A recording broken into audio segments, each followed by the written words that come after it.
Students, to the lecture number 2 of Internet and Web Technology. Today we are going to study about the conceptual overview of www. In the previous lecture we have already seen about the introduction of Internet, and now we will move ahead to the next part of the presentation regarding the unit 1, that is the introduction part, and the topic in the unit number 1, the second topic in the unit number 1 is conceptual overview of www. So let us begin. Now the contents which we are going to cover up in this particular presentation are first point we will discuss about the introduction of www. Then we will discuss about the 3 topics regarding the www, that is, first topic is of evolution of www. Then second topic we will discuss about the architecture of www. Then we'll discuss topic number 3, that is operation of www. Then we will study about the learning outcomes which we will actually come to know that after studying these topics, these may be the learning outcomes for the students. Then we will see the research scope, what's the research scope of www in future, and then we'll see the references. So now let us move ahead with the introduction part,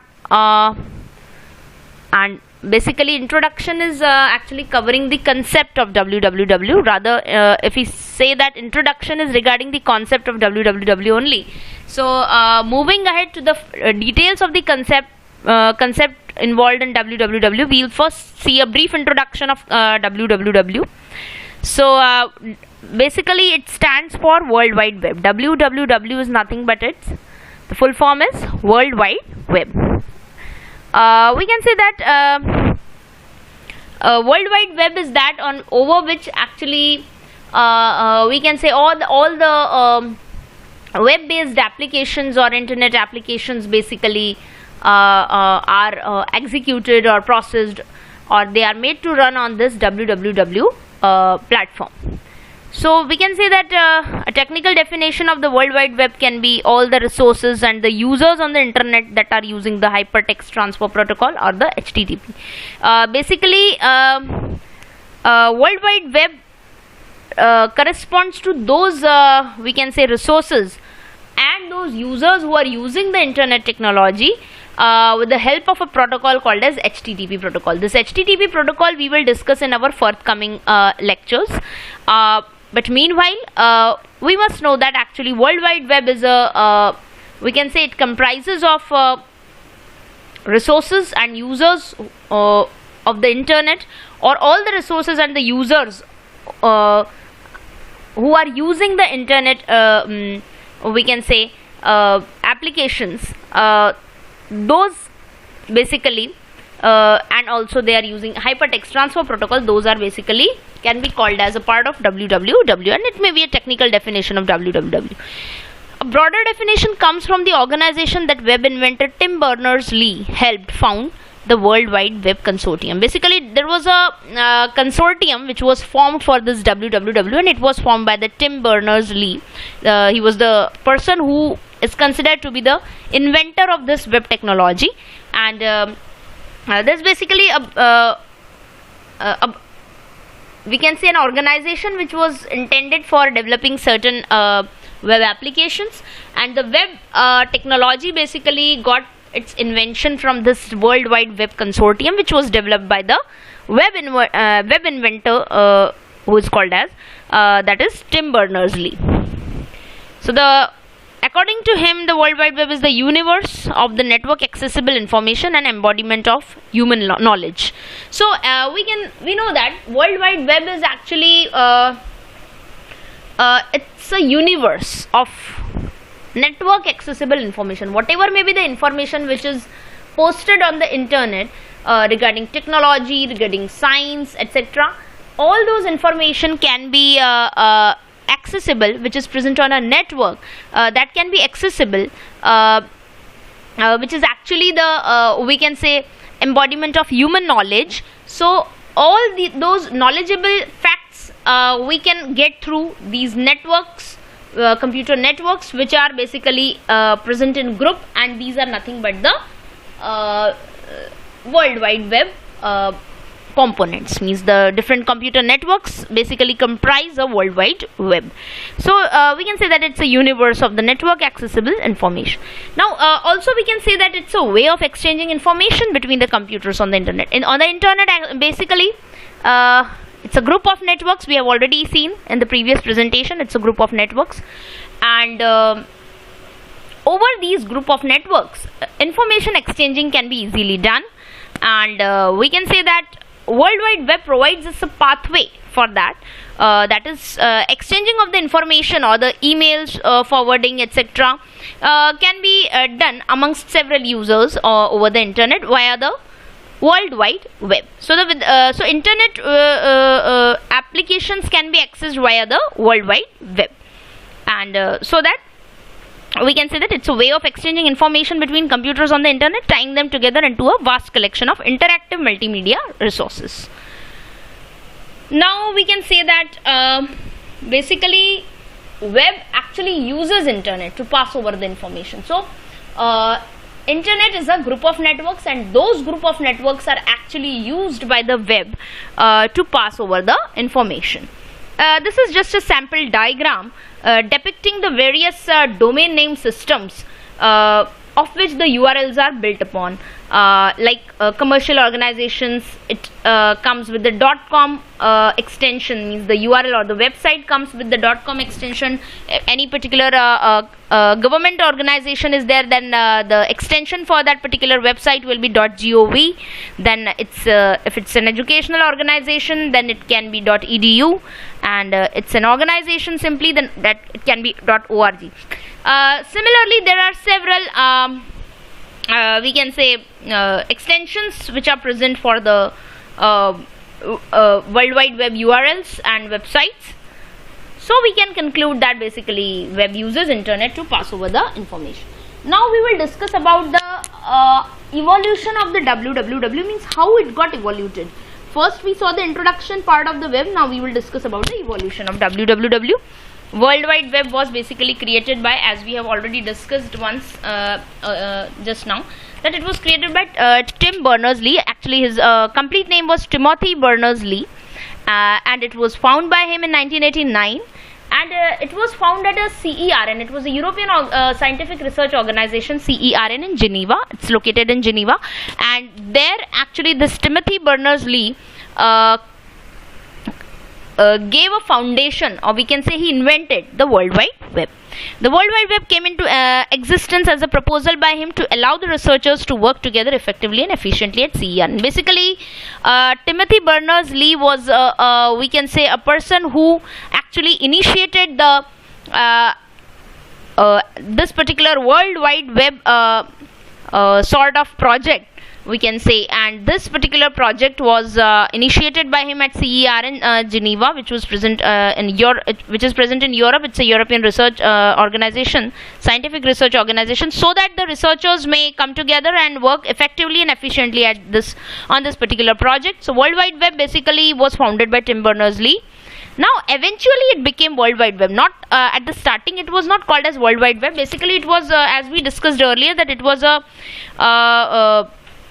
consortium, W3C also it was called as, that is Worldwide Consortium, and after this W3C was invented, it was basically can be called as the foundation of the www, and eventually it turned out to be World Wide Web. So the evolution of www can be we can say categorized into three versions, that is World Wide Web, Web 1.0, World Wide Web, Web 2.0, and Web 3.0. So Web 1.0 was corresponding to static web pages only. They were not dynamic web pages.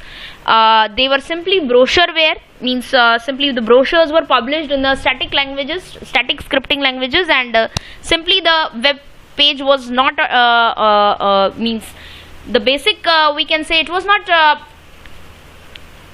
it was not basically forwarded to different n numbers of computer networks. Rather, the networks were quite limited in this case, and mostly publishing web pages were these, means those web pages which were need to be published for any particular advertisement, etc. So web 1.0 version was used. No communities were there in this particular web 1.0 sort of we can say version of www. Then web 2.0, web 2.0 came after 1.0, and it corresponded to social media, keyword search, rich user experience, tagging, etc. So web 2.0 was basically it incorporated several different applications like search engines, then social media networking, then basically users also used several different railway applications and different applications the users used using this web 2.0 versions. So, and tagging, etc. So we can say that several social networking sites like Twitter, Facebook, etc. So n numbers of applications were incorporated in this type of version, that is web 2.0. Then came the web 3.0, highly mobile based applications, OpenID, semantic search, microblogging, bloggers, etc. also come under this particular version of web 3.0. Highly mobile based smartphone based applications which are being currently being run these days, like Byju's learning applications, and any particular we can say that any learning application which is actually ongoing. So we can say that these learning applications come under the newer version of the World Wide Web, that is web 3.0, which is totally highly mobile based applications. We can use it on mobiles also. So these are the three, we can say, versions, and we also can say that these are the evolving stages of the www. Now we will come upon to the discussion part of the architecture of www. Actually, www architecture is divided into several layers as shown in the following diagram. This is the diagram for www architecture, and we are seeing several components over here, but we will discuss it one by one. Now first of all, we will discuss these means we will start from top to bottom.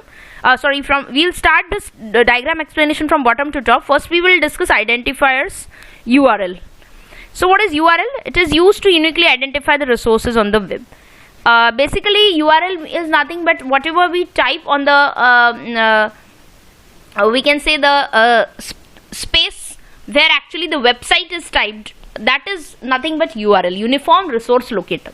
For searching any particular website, we generally type, that is something like www.google.com, etc. So this is nothing but this is the URL, or the Uniform Resource Locator, which basically helps to uniquely identify certain resources on the particular, suppose for example on the web, means on the, suppose for example on the google.com. So this is helping us to uniquely identify the resources on the web. Next comes the Unicode. Besides means the URL, here it is written as Unicode. Unicode is a character set concept, and it makes it possible to build the web pages that can be read and written in human languages. So basically Unicode is it's a character, we can say that it's a character code concept which help us to build the web pages which can be written and read by the human languages. So generally it's a we can say that it makes a general language compatibility format is being achieved using this Unicode concept. Means whatever may be the scripting languages are present in the we can say the web pages. Web pages generally incorporate the languages which are not understandable by the human. So generally Unicode is that particular character code concept which actually help us to or help us to read and write web pages. So generally it is made for, means the reading and writing of the web pages is generally possible with the help of this Unicode character code concept. Next we come upon to the syntax. What is the syntax? Here there is written as syntax. This is the second last layer of the architecture.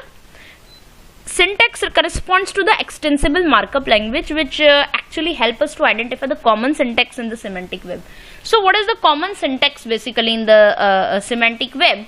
That actually is we can say identified, or we can say defined by the extensible markup language. This we will study in more detail in the second unit, when we will study about the HTML, CSS and XML, etc. But meanwhile, it's an integral part of the WWW architecture, and it basically corresponds to defining a common syntax or common meaning of the particular any particular different networks, or the semantic networks or semantic web. So what is the common syntax? What is the syntactical we can say as we say that grammatical concept is there. So similarly, what is the syntactical concept is there, that is defined by this particular language called as extensible markup language. Next we come upon to the data interchange, which is written over here just above the XML. Data interchange. What is data interchange? It's a resource description framework, RDF, which help us to define core representation of the data for the web. RDF represents data about resource in the graph form. So basically this we can say that resource description framework is nothing but it helps in defining the core representation of the data for the web. How the data will be represented on the web, that is decided by the we can say, means that there is a framework present over here in this architecture, that is resource description framework, which actually help us to define the core representation of the data for the web. It basically represents data about the resources in the graph form, we can say. So it's nothing but a data representation way for the web. So RDF schema is there basically, which allows more standardized descriptions of the taxonomies and other ontological constructs. So RDF we can say that it, on this particular RDF there are several other layers which are actually mentioned in this particular diagram. So these RDF schema, or the RDFS, actually what it is, RDF schema, what it is, it allows more standardized description of the taxonomies, or we can say classifications or taxonomies and other ontological constructs.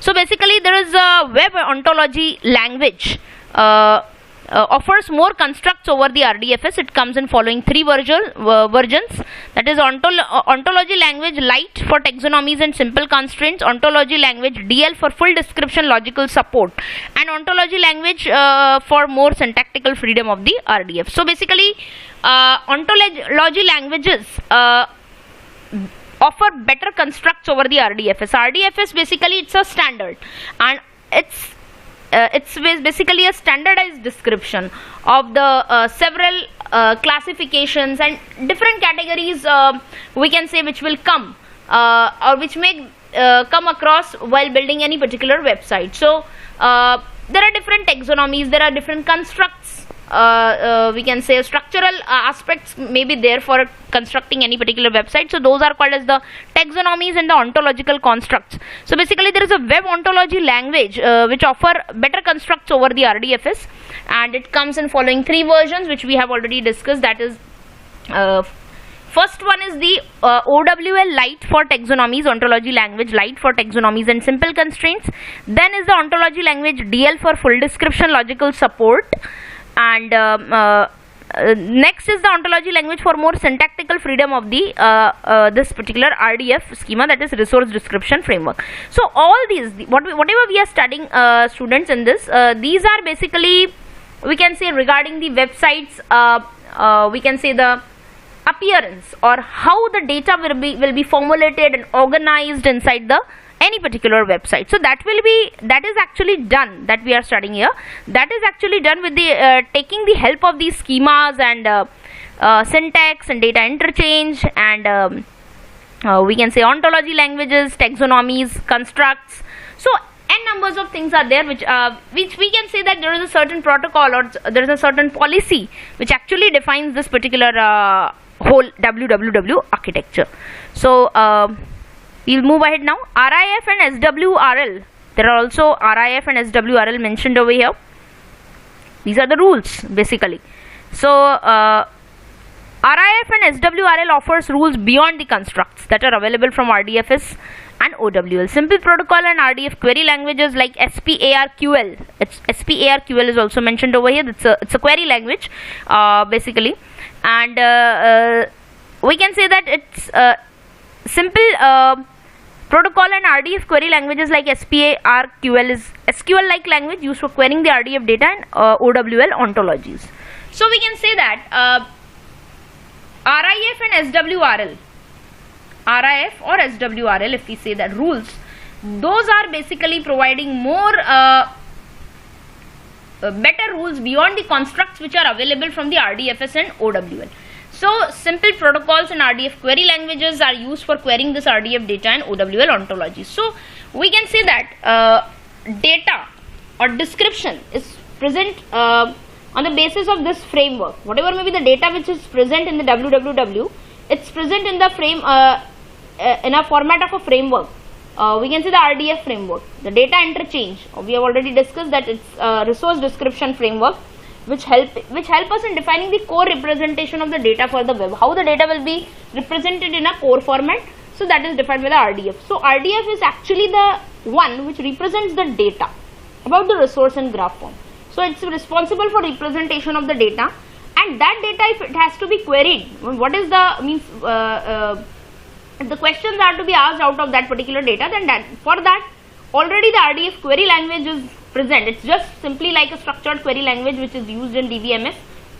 It's simply like an SQL-like query language, and it is used for the querying of the data, that is RDF data and OWL ontologies. And OWL ontologies we have already studied.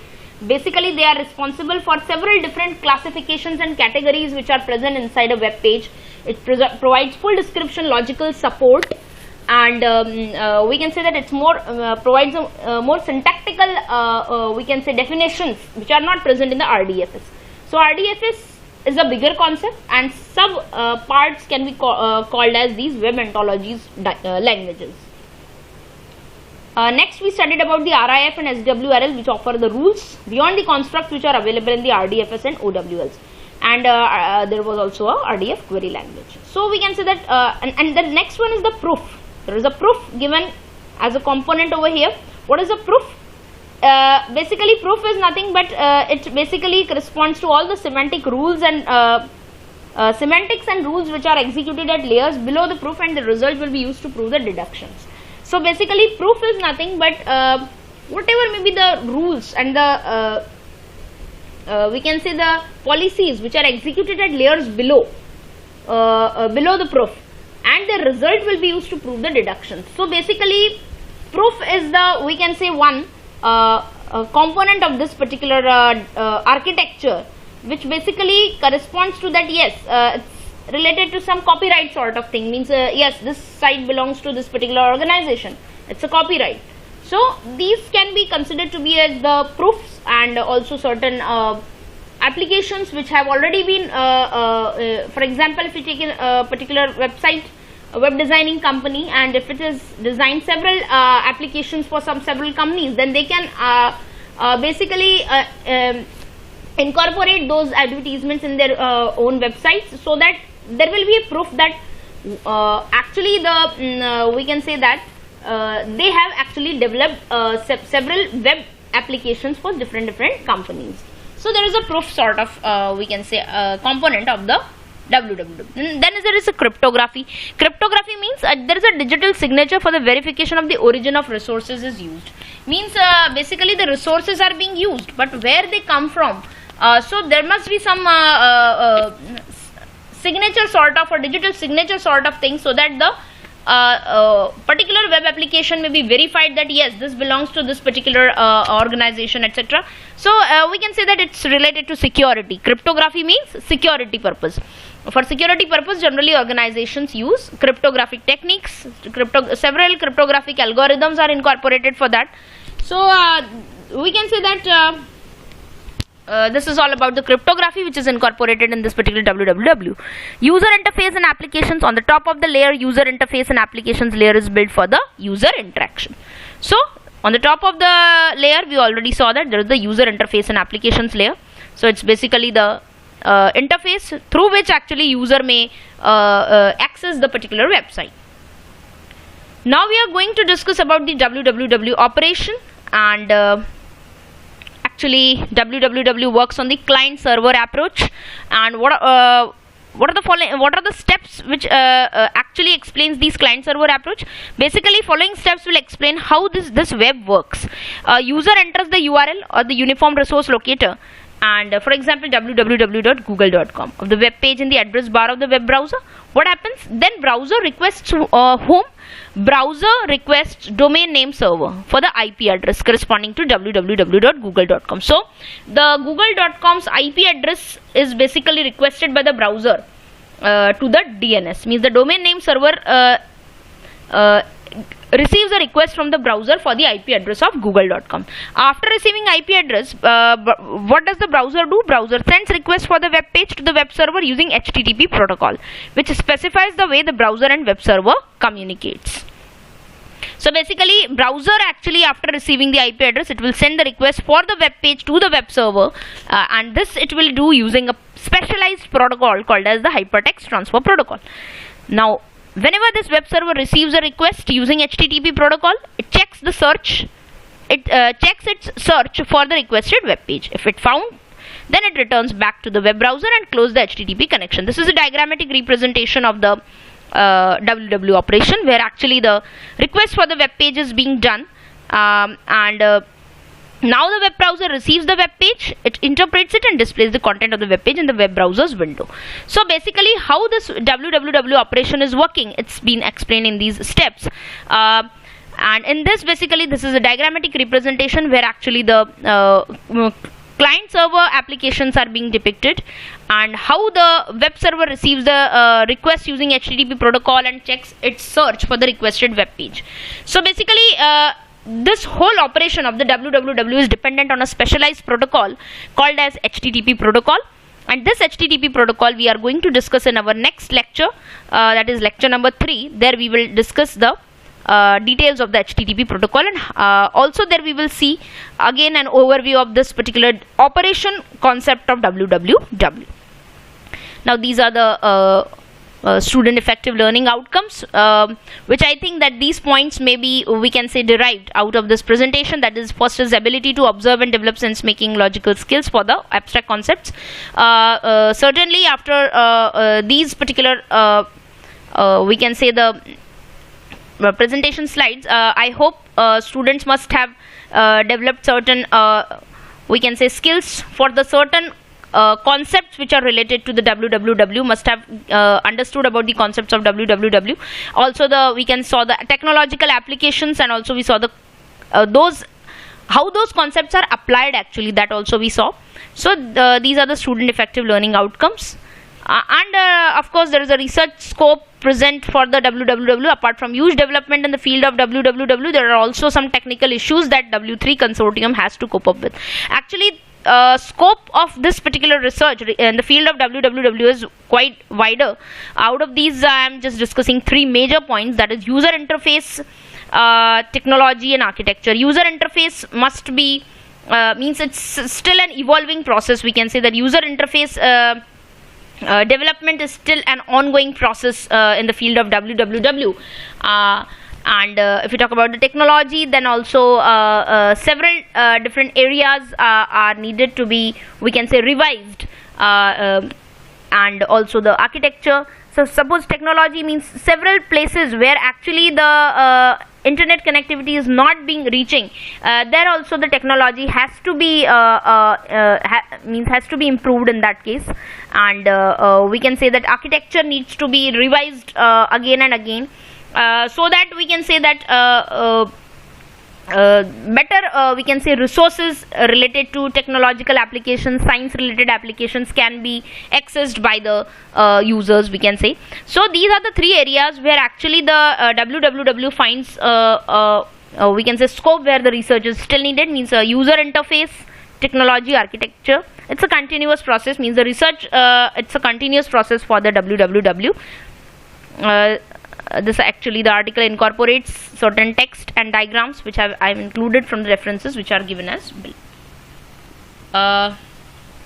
Thank you very much.